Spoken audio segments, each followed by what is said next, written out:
اسلام نے کیا کہا ہے بھائی؟ بدگمانی مت کرو، مثبت سوچو، یہ کہا ہے نا. صحابی نے عرض کیا تھا یا رسول اللہ، ایک صحابی نے دیکھا نا آپ کی کیا نیکی ہے کہ نبی نے آپ کو دنیا میں جنت کی بشارت دی. انہوں نے کہا کچھ بھی نہیں، رات کو سب سے دل صاف کر کے سوتا ہوں. رات کو سوتا ہوں تو کیا کرتا ہوں؟ دل صاف، کہ بھائی جس نے الٹی بات کی اس کو سیدھا کر لیتا ہوں. یہی ہوتا ہے نا کہ وہ یہ جو کہہ رہا تھا یہ غلط مطلب نہیں، یہ اس کا صحیح مطلب بھی لیا جا سکتا ہے.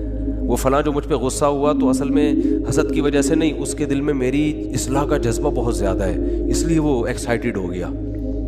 سمجھ رہے ہیں کہ نہیں سمجھ رہے ہیں؟ دل صاف کر کے سونا یہ بہت بڑی نیکی ہے.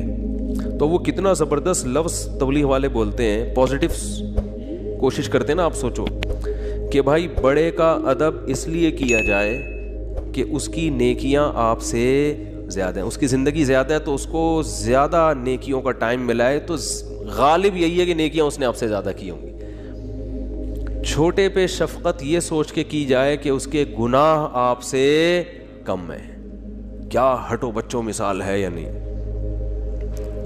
بھائی؟ وہ ہم پتہ کیا کہہ رہے ہوتے ہیں، یہ چھوٹا ہے، اس کو کیا پتا، میری نمازیں بھی اس سے زیادہ، میری زکاتیں بھی اس سے زیادہ. یہ تو بھی بچہ ہے کل کا، ابھی تو اس نے کوئی قربانی دی نہیں ہے، میں نے ماں باپ کی خدمت بھی اس سے زیادہ کی.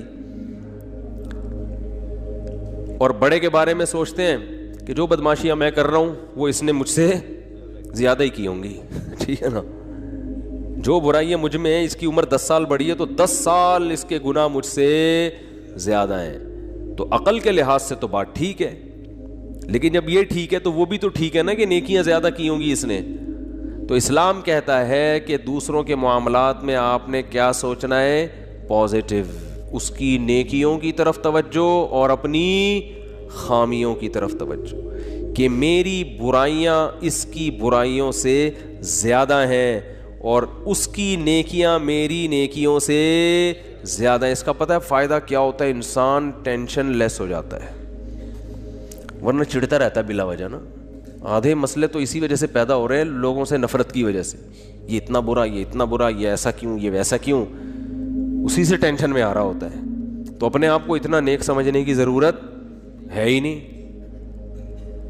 کہتے ہیں کہ عزت ایسی چیز ہے جس کے حصول کی کوشش جس نے کی ہے نا اس کو نہیں ملی کبھی بھی، جس نے کوشش نہیں کی اس کو بہت مل جاتی ہے.